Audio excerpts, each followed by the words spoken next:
For the part-whole method of subtraction, we're going to look at the numbers as a whole and see how we can make them easier when we split them into parts. So 75 minus 28. What I want to look at first is splitting up the 75 and splitting up the 28 to make my numbers friendlier. So what I'm going to do is draw these lines.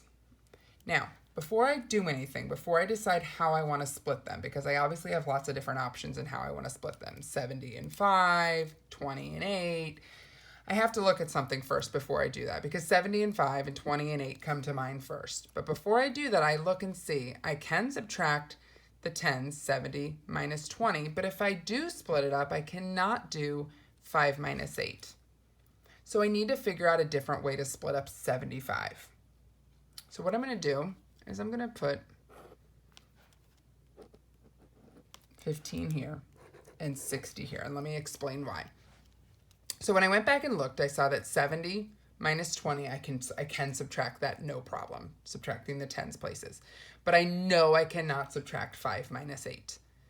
So what I need to do is I need to add an extra 10 to the 5 so then I can subtract 15 minus 8 when I'm ready for that step.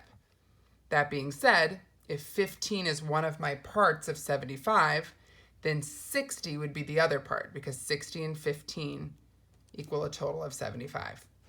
So now for 28, I'm just gonna break this up into 20 and 8.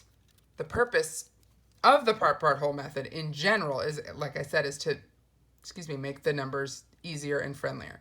And right now I see that I have that. So 60 minus 20 is my 10 subtraction. It's going to give me 40.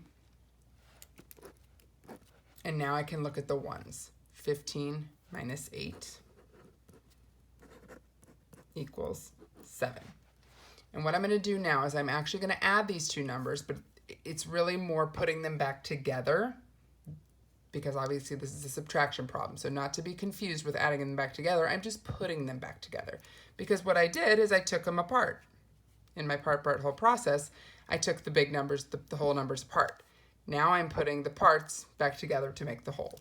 So 40 and 7 will give me 47.